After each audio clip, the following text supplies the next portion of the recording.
ताज्या बातम्या आणि नवनवीन घडामोडी पाहण्यासाठी आजच आमच्या कोकण वार्ता न्यूज चॅनलला लाईक करा, सबस्क्राईब करा आणि बेल आयकॉन प्रेस करा आणि पाहत रहा कोकण वार्ता न्यूज। मुंबई गोवा राष्ट्रीय महामार्गावरील माणगाव येथील काळ नदीवरील नव्याने बांधण्यात आलेल्या पुलाच्या भरावाला अवघ्या 15 दिवसात तडे जाऊन मोठे खड्डे पडल्याची घटना समोर आल्यानंतर कामाच्या गुणवत्तेवर गंभीर प्रश्नचिन्ह निर्माण झाले। या प्रकरणाची उच्चस्तरीय चौकशी करून संबंधित ठेकेदार, अभियंते आणि जबाबदार अधिकाऱ्यांवर फौजदारी गुन्हे दाखल करावेत अशी मागणी राष्ट्रवादी काँग्रेस शरदचंद्र पवार पक्षाने केली आहे। माणगाव येथील काळनदी पुलाच्या भरावाला पावसाळ्याच्या सुरुवातीलाच तडे जाऊन मोठे खड्डे पडल्यानं नागरिकांच्या सुरक्षिततेचा प्रश्न ऐरणीवर आलाय। कोट्यवधी रुपयांच्या सार्वजनिक निधीतून उभारण्यात आलेल्या या कामाच्या गुणवत्तेवर प्रश्न उपस्थित करत राष्ट्रवादी काँग्रेस शरदचंद्र पवार पक्षाने या प्रकरणाची स्वतंत्र उच्चस्तरीय तांत्रिक चौकशी करण्याची मागणी केली। या संदर्भात माणगावचे उपविभागीय अधिकारी आणि पोलीस निरीक्षक यांना निवेदन देण्यात आलं। संबंधित ठेकेदार, कामावर देखरेख करणारे अभियंते आणि जबाबदार अधिकाऱ्यांवर तात्काळ फौजदारी गुन्हे दाखल करून शासनाचे झालेले आर्थिक नुकसान त्यांच्याकडून वसूल करावे अशी मागणी निवेदनात करण्यात आली आहे। तसेच पुलाच्या संपूर्ण कामाची गुणवत्ता तपासून आवश्यक ती दुरुस्ती करावी आणि पावसाळ्याच्या पार्श्वभूमीवर पुलाच्या सुरक्षिततेची तातडीने खात्री करावी अशी ही मागणी करण्यात आली। प्रशासनाने तात्काळ कारवाई न केल्यास राष्ट्रवादी काँग्रेस शरदचंद्र पवार पक्षाच्या वतीने लोकशाही मार्गाने तीव्र आंदोलन छेडण्यात येईल असा इशारा देण्यात आलाय। निवेदन सादर करताना रायगड जिल्हाध्यक्ष रवींद्र चव्हाण, जिल्हा सचिव हर्ष कांबळे, श्रीवर्धन विधानसभा अध्यक्ष संताजी पवार तसेच माणगाव तालुकाध्यक्ष राजू रोडेकर उपस्थित होते। ब्युरो रिपोर्ट, कोकण वार्ता न्यूज, रायगड।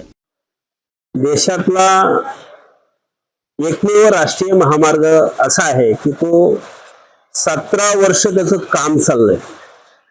त्या रस्त्याचं खऱ्या अर्थानं या सरकारला जर नामकरण करायचं असेल तर पनोती राष्ट्रीय मार्ग असं करायला हवं। कारण 17 वर्षात हजारो लोकांचा ह्या अपघातामध्ये, ह्या रस्त्याच्या दुरावस्थेमुळे मृत्यू झालेला आहे।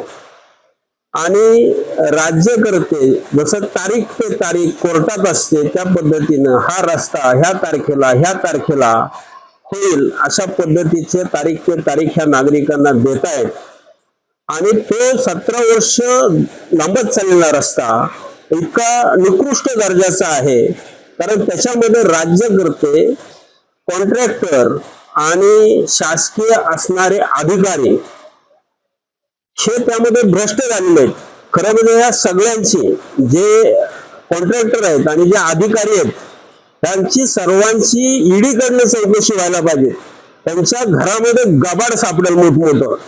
एवढं खाल्लंय की तिथं सिमेंट पाहिजे, तिथं मुरुम पाहिजे, त्याऐवजी माती टाकलेली आहे। आणि त्यामुळं त्या रस्त्यावर असणाऱ्या काळ नदीवरच्या पुलाचे तिथं आज जर पाहिलं तर तो रस्ता खचलाय, जिथं करोडो रुपये खर्च केलाय। राष्ट्रीय महामार्गाचा दर्जा कशाला म्हणतात? आणि मग ह्या लोकांची बिलं कशी निघतात? त्यांची बिलं तात्काळ थांबली पाहिजे, त्यांच्यावरती फौजदारी कारवाई झाली पाहिजे आणि यांची ईडी मार्फत चौकशी झाली पाहिजे अशी आमची मागणी आज आमच्या निवेदनाच्या माध्यमातून राष्ट्रवादी काँग्रेस शरदचंद्र पवार पक्षाच्या वतीनं आमचे सर्व सहकारी माणगाव तालुका अध्यक्ष राजू रोडेकर आणि श्रीवर्धनचे विभागाध्यक्ष या ठिकाणी संताजी पवार, आमची इतर सर्व सहकारी, आम्ही हे टीम या ठिकाणी येऊन आम्ही मागणी केलेली आहे। आणि जर यांनी तात्काळ त्यांच्यावर फौजदारी कारवाई केली नाही तर आम्ही येणाऱ्या 8 दिवसांमध्ये रास्ता रोको करू। ताज्या बातम्या आणि नवनवीन घडामोडी पाहण्यासाठी आजच आमच्या कोकण वार्ता न्यूज चॅनलला लाईक करा, सबस्क्राईब करा आणि बेल आयकॉन प्रेस करा आणि पाहत रहा कोकण वार्ता न्यूज।